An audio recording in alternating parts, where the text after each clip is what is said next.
Nós vamos contar para vocês rapidamente a história que está no livro Cartas e Crônicas, o capítulo 16.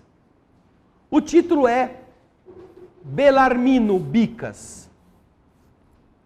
É o nome do cara. Belarmino.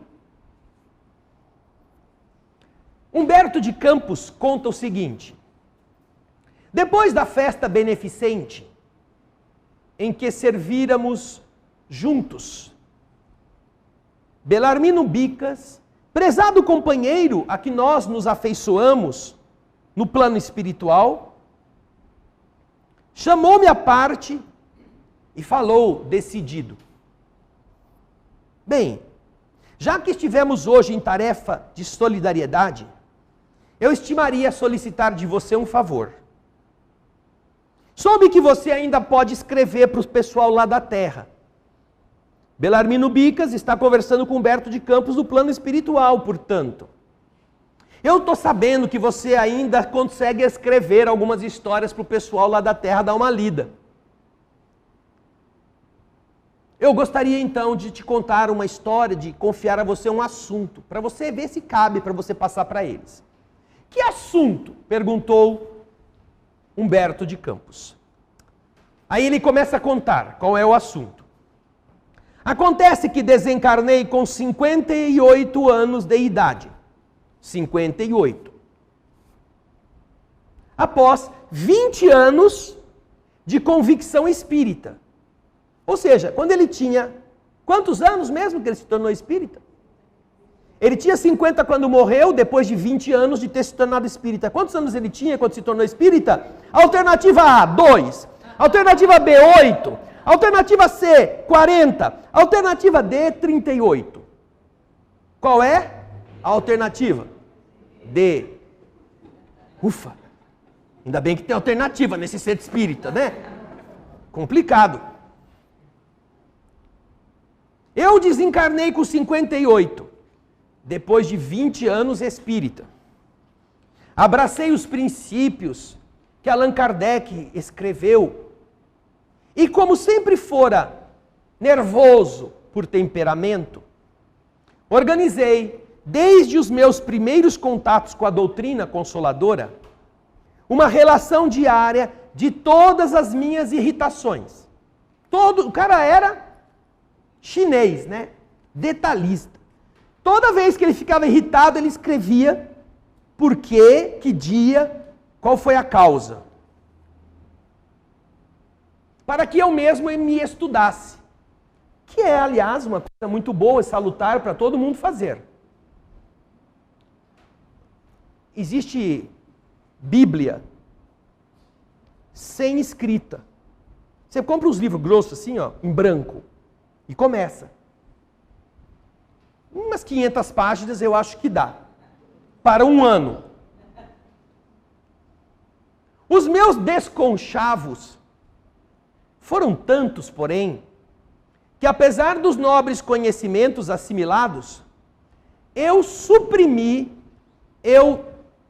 antecipei em 22 anos da cota de 80 que me cabia desfrutar no corpo físico, regressando à pátria espiritual na condição de suicida indireto. Podia viver 80. Morreu com quanto? 58. Vamos fazer as alternativas de novo? 22 anos ele poderia ter vivido a mais, mas não aguentou. O corpo não aguentou o cara. Imagina. Somente aqui, no plano espiritual, depois que eu cheguei, é que eu pude examinar os meus problemas e então me conformar diante das desilusões. Quantos tesouros perdidos por nada. Quanta asneira em nome do sentimento. E então, Belarmino ofereceu para o Humberto o curioso documento, onde ele tinha escrito tudo. E disse: conte o meu caso para quem esteja ainda carregando a bobagem do azedume. Fale do perigo das zangas sistemáticas. Insista na necessidade da tolerância, da paciência, da serenidade, do perdão. Rogue aos nossos companheiros para que não percam a riqueza das horas. Com melindres e amus, explique ao pessoal da terra que mau humor também mata. Foi então, disse Humberto, que eu passei a leitura da interessante estatística de irritações, que não me furto a satisfação de transcrever. Estava escrito assim no documento. Belarmino Bicas. Número de cóleras e mágoas desnecessárias, com a especificação das causas respectivas, de 1936 a 1956. Quantos anos dá isso?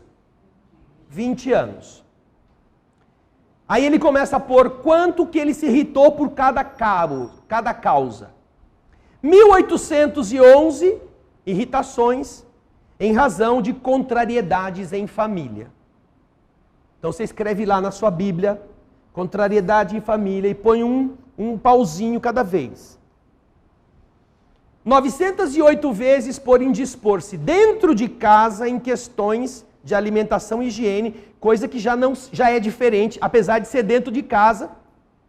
Inquietação em família, contrariedade em família não é a mesma coisa a questão de alimentação e higiene para ele. 906 vezes, esse prato está frio, o garfo está sujo, tem uma marca de batom nesse copo, essas coisas. 1614, por brigas com a esposa, em divergências na conduta doméstica e social. 1801, por motivos de desgosto com os filhos, genros e noras. 11 motivos de irritação por descontentamento com os netos. Só 11. Mas até os netos o cara conseguia se irritar com eles, imagina. 1015, por entrar em choque com os chefes de serviço. 1333, por incompatibilidade no trato com os colegas. 1012, em virtude de reclamações a fornecedores e lojistas em casos sem importância. 614 irritações por mal-entendidos com os vizinhos. Vão contando, tá? Porque depois o resultado vocês vão ter que dizer para mim. Se tiver certo, toma passe. Se não tiver certo, semana que vem você volta. 614 irritações por mal-entendido com os vizinhos. 315 por ressentimentos com amigos íntimos. 1089 por melindres diante do descaso de funcionários e empregados de instituições diversas. 615 por aborrecimentos com barbeiros e alfaiates. 777 irritações por desacordos com motoristas e passageiros desconhecidos em viagens de ônibus, automóveis particulares e outros tipos de transporte.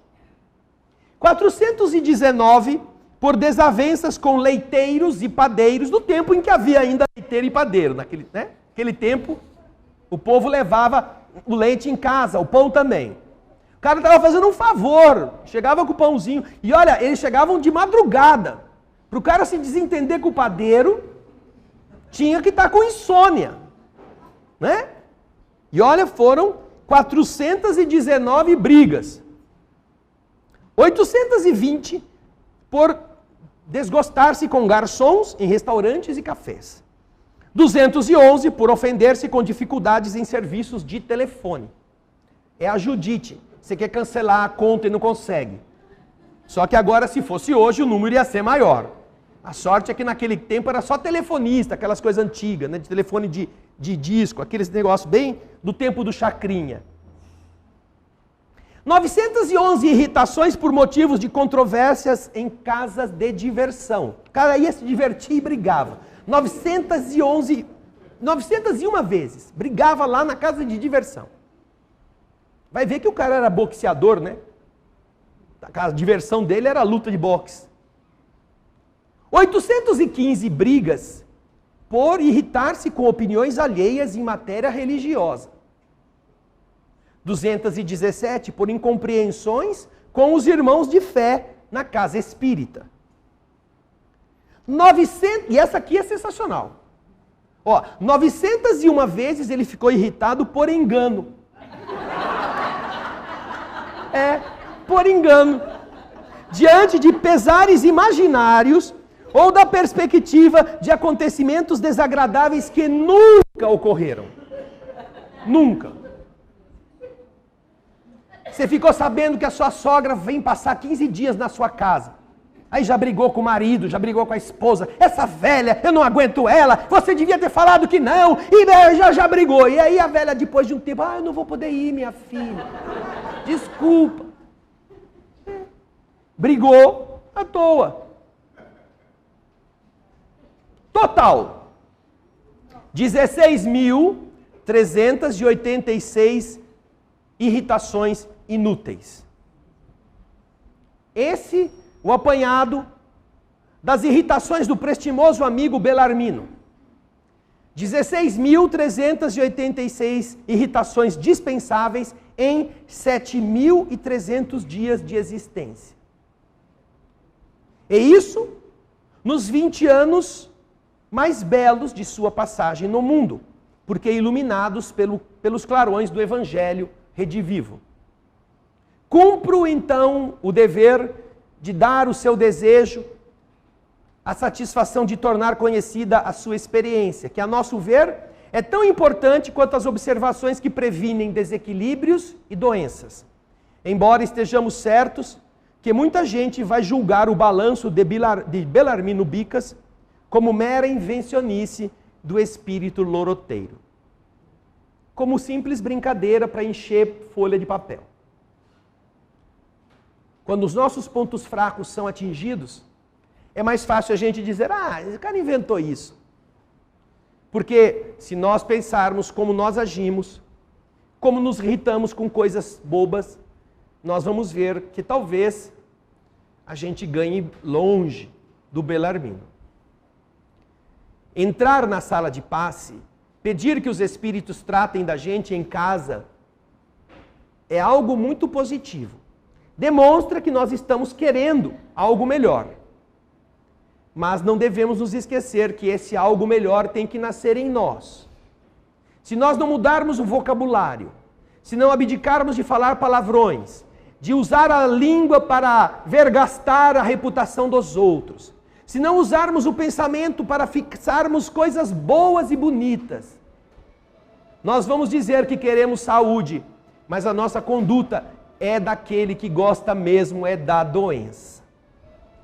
E aí os espíritos não têm como nos ajudar, porque os espíritos nos respeitam naquilo que nós queremos de verdade.